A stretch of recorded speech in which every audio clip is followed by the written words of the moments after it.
Once again, Game Time Live of the NBA Finals presented by YouTube TV embarks on a couple of days to help close Oracle by the Bay. In its final ride, it will get one more dance. It will not have one of its most familiar faces right there in the middle in Kevin Durant, which has stemmed tons of questions and answers again continued on Media Day, including from Steve Kerr.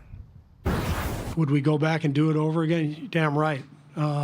But that's easy to say after the results. When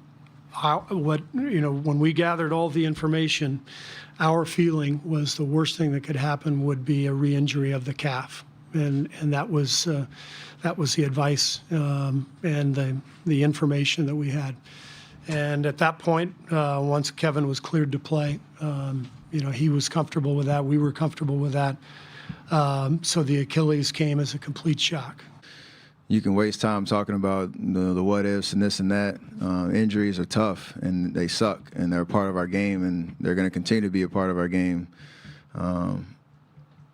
But everybody, putting their collective, brains together to make the sound, smart decisions, and you kind of just live with that because that's what's a part of our game. That's a guy who, we all understand his love for the game of basketball. For him to get back out there and, it's crazy as it sounds, I think he played 11 minutes. I think those 11 minutes were enough to give us the spark that we needed. And so now we want to continue to try to build on that and, do everything that we can to finish the series the right way. A lot of thoughts from the positive nature from everyone around the league, not just his teammates, for Kevin Durant, who made it official himself today. You can see the entire Instagram post on his handle, Easy Money Sniper, talking about the update, the rupture of the Achilles, surgery a success, and said he will not only get through this, but root on the Dubs and expects them to find a way to take care of game number 6, and obviously will stay positive. And I don't think any of us doubt 3D that we will see a Kevin Durant that will be that version again, because you buy into who he is, yet still difficult to officially hear what we expected a couple of days ago. Yeah, Casey, very difficult to swallow. We understand that the Warriors have said and done all the right things up to this point. Now we turn the page, we know what it is, and one thing I know about this young man, he's a hard worker, like everyone knows Isiah, he loves the game of basketball. But it will take, Isiah, you know this, it will take a month or two for it really to sink in that he cannot just wake up and go to the gym, which he had keys to any night, to go to Oracle or the practice facility and work on his game, get shots up. That first couple of months for me is, I'm happy to hear his mom and people who love him or around him to keep his spirits up. 3D, the thing after my surgery, the thing that really was shocking to me was, for the first time, I couldn't walk. Like, I couldn't just get up and walk to the refrigerator. I couldn't put pressure on it. So I had to stay still for a very long time. And then when I got a little strength and they said, okay, you can start walking, the atrophy that happens around your Achilles and the atrophy that happens in your calf, trying to build up all those muscles. So it's going to be a long recovery. The good thing is that he's got time to do it. And you can check out Isiah's piece right now on NBA.com, talking about the risk and reward, and not just decisions that are made from this standpoint with Durant, but overarching, and of course individually taking us to the Wayback Machine before HDTVs for some of you younger folks. You got information from doctors in the past many times as a player, but it's one of those instances where the information in your own heart was the more important information. Take us through that, because there's been a lot of question about kind of where the player's onus on his own shoulders to decide comes in, and this is a great example of sometimes the player making a decision and, hey, look, luck going the wrong way, unfortunately. Yeah, and I had a severely sprained ankle during the NBA Finals, and I had to make the decision against doctor's orders to go out and continue playing. And our trainer Mike Abdenauer, who's helping me here, was telling me that you can't play, and I literally just checked myself back into the game, and I went out and I continued to play. Now, fortunately enough for me, I did not hurt myself, but the doctors were telling me that if I played and I stepped the wrong way, I could have displaced my ankle. And had I had a displaced ankle, then my career potentially could have been over. But the German philosopher Immanuel Kant, put it best when he talked about, is it ever okay for a human being to be a means to an end? And I asked the question, is it ever okay for an athlete to be a means to an end? Because all these decisions with coaches, management, players, family, friends, fans, they're so riddled with conflict, and there's no right or wrong, there's no yes or no. It really just comes down to, in my opinion, just the situation. And if you're lucky enough, like I was lucky, it could have totally went the other way for me, but it's the risk versus the reward. 3D, any philosophers you want to quote? The great philosopher 3D once said, shooter's paradise, leave it. When you look at this scenario, we know Kevin Durant, you can't compare even to other current athletes for the most part. Even Klay Thompson saying, hey, look, forget about being a splash brother. We can't do what he can do. But there was a guy in the now Trey TL, or the ATL where we live, in Dominique Wilkins, who certainly was that kind of an athlete, who at least gives you, right, a little bit of a stencil to follow about what's happened in the past. Yeah, and I had to dig deep, Isiah, because there's been a lot of players who come back from the Achilles injury and had decent, solid careers. But I thought Dominique was a good example to show the fans, because Dominique lived above the rim. Yes. A superb athlete. So to look at his hard work and what he put in to get back on the floor is a little encouraging. Say, Kevin Durant, give Dominique a call. Yeah. He was an all-star, first team all-NBA. And it's watching him come back, score the points, be able to get to his jump shot, be able to get to be the human highlight reel that we once loved. These are encouraging highlights that I want Kevin Durant and his family and people around him to say, you can do this. I'm not saying you were a great dunker like Dominique Wilkins, but he was an all-star and all-NBA type player. And I think Kevin Durant can use that hard work and love for the game and get back to something much where it is. And medicine is better. Technology is better. Rehab is better, and we know so much more about the Achilles injury and how to recover from it than when I did it and when Dominique did it. So, he'll be in good hands, and you can expect to see a great Kevin Durant coming back. And for the people who are shouting on Twitter and media members who want to continue to place blame, why don't we all just recognize that there is clearly a lot of care around this man? You could tell that. It was visible. The emotion is real. It's pure. They wouldn't want to put him in danger. There was no conspiracy. Well, we don't think he's coming back. Whatever kind of things you want to put together for some movie on HBO, that's not real. Real is you had a guy who wanted to put it out there for himself, for his teammates, his family, and his fans. You had a team that wanted to do their best to protect him. And when those things came together with this decision, to no one's fault, this is what happened, and these things happen. And I know people don't want to say that, but that's the truth, right? But this is what we love about sports. And on the real, this is what the athlete, the decision he or she has to make. Do I risk it all? Do I risk my body? Do I give my ultimate all to win the championship? And we as fans, we want to see that person risk it all and give their ultimate all for the championship. Now, sometimes it works, sometimes it don't. But what we also understand as being athletes and former pro players is that, hey, injuries are a part of the game. Fortunately, that we can sit here today and not be totally gone. Right. But we've all dealt with our share of injuries. You don't want to deal with him at the time that he's having it right now in the finals. But that's why the championship, trying to win an NBA championship, that's why it's called a marathon, because it tests you mentally, physically, spiritually.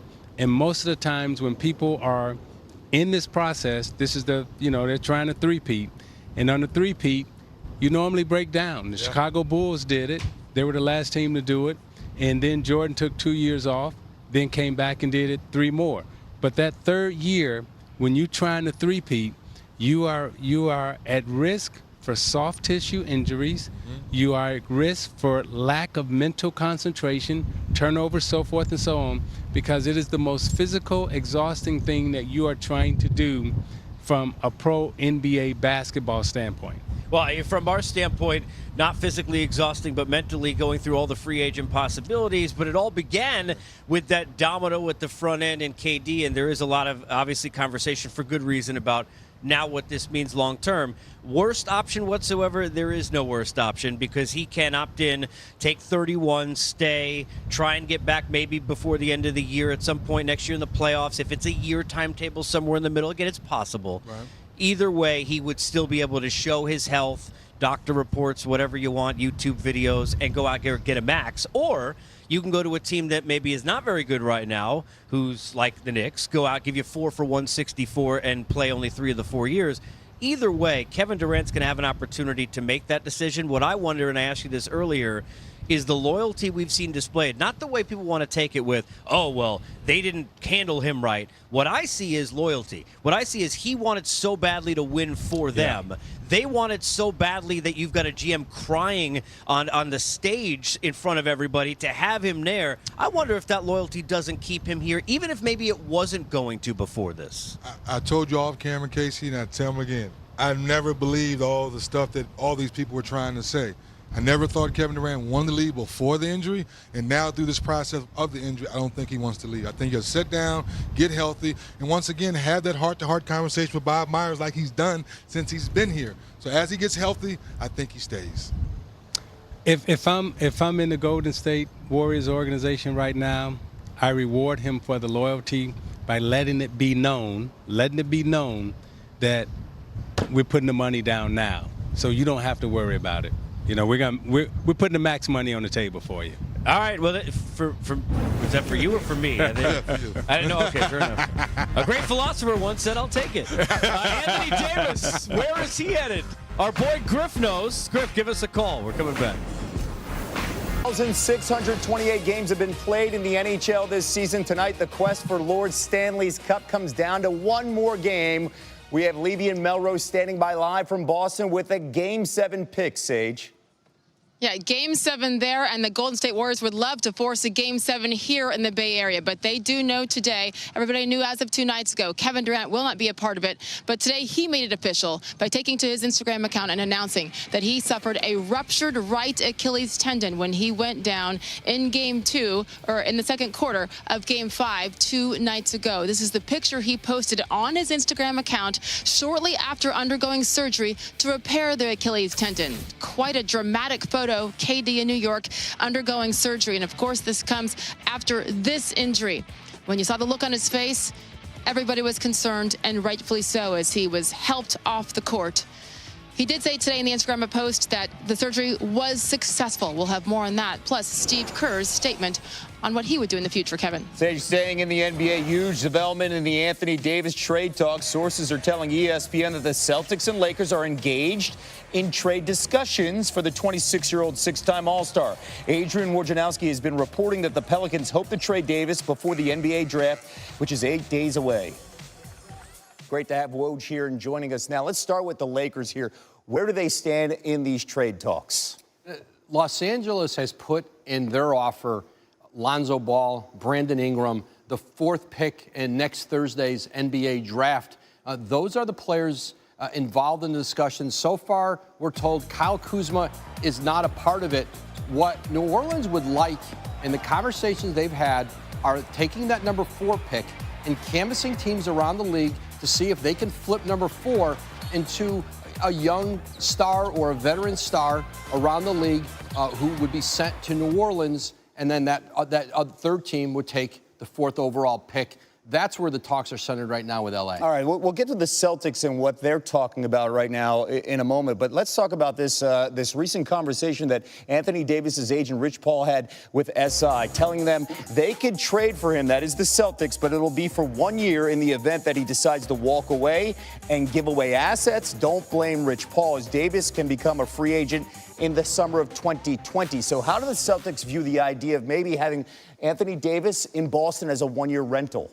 Well, Boston all along has been determined to still use the assets they have to get at an Anthony Davis trade. It was complicated. It's been complicated by the fact that Kyrie Irving has seriously considered leaving Boston in free agency. They had hoped that getting AD, having Kyrie, would convince both of them to sign long term. But Boston so far has been undeterred. They've heard this since the fall. Anthony Davis Sr. Said that to Ramona Shelburne earlier this year. Rich Paul has privately told the Celtics that, but Danny Ainge so far is stayed in these conversations, and he has been engaged with David Griffin in New Orleans. Remember, Dave Griffin came up in the Phoenix Suns organization underneath Danny Ainge, probably as close to him as any GM in the league. You mentioned the assets. What are the assets you're hearing in Boston right now? Listen, I think Boston's assets are more fluid. It's very clear and put in a deal. But there's really two ways to go in Boston. If Boston is willing to do Jason Tatum and maybe not a lot else, or perhaps a deal built around Jaylen Brown and then a bevy of those future Boston picks. But the one thing with New Orleans, if Tatum did get into an offer, he's the best available player for the Pelicans, probably in any deal they might talk to. Okay, now how does this KD injury now impact Boston when it comes to the trade talks? It emboldens Boston to believe they can re-engage Kyrie Irving now and say, listen, we can give you your co-star running mate here for the next several years in Anthony Davis, because right now, you know, KD, if they were to go to a New York or a Brooklyn together, as they had considered the possibility of doing, both those teams have max salary slots available for both. Kevin Durant's going to be a redshirt next year. He's not going to play next season. And then he'll be coming back off an Achilles injury at 32 years old. It opens the door back up for Boston to sell an Anthony Davis, Kyrie Irving partnership with the Celtics. All right, keep these two dates in mind. June 20th is the NBA draft. June 30th is when NBA free agency can begin. Woj, thank you so much. Sage? We have ESPN's Brian Windhorst joining me now with further insight into these. Thank you. So much to absorb from what Woj just said, and I know you have more. Yeah, so there's good news and bad news for Lakers fans. The good news is that the New York Knicks, who could have bid against them strongly with their number 3 draft pick, appear not to be heavily involved in these talks right now, which means they look to be focused on R.J. Barrett at number 3 and moving forward from there. The bad news for the Lakers is that the Pelicans still don't like their offer. If they liked their offer, they wouldn't be out shopping the number 4 pick that they have in the offer. So the Lakers still may have to sweeten it, especially if the Pelicans cannot get that number 4 pick, a star for that number 4 pick. But I will say that this is really gaining traction. For the first time, to me, I genuinely believe that the Pelicans are serious about trading Anthony Davis. I don't think they were ever serious about doing it in February. I think they are serious about it now. The next 24, 48 hours could be very important. That because of David Griffin now being in town? And because they seem to want to take advantage of the draft coming up, whether it's acquiring the pick or flipping the pick to a player.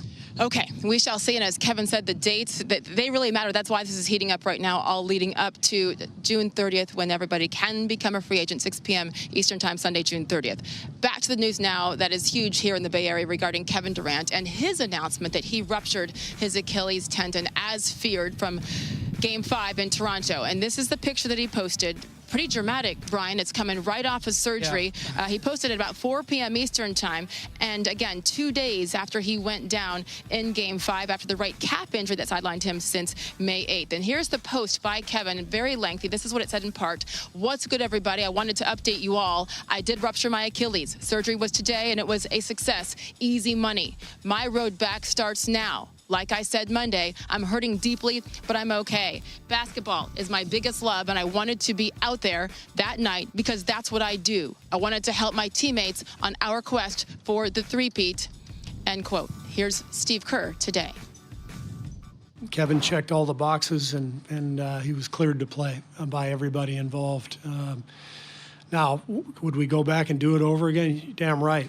But that's easy to say after the results. When we gathered all the information, our feeling was the worst thing that could happen would be a re-injury of the calf. And at that point, once Kevin was cleared to play, he was comfortable with that. We were comfortable with that. So the Achilles came as a complete shock.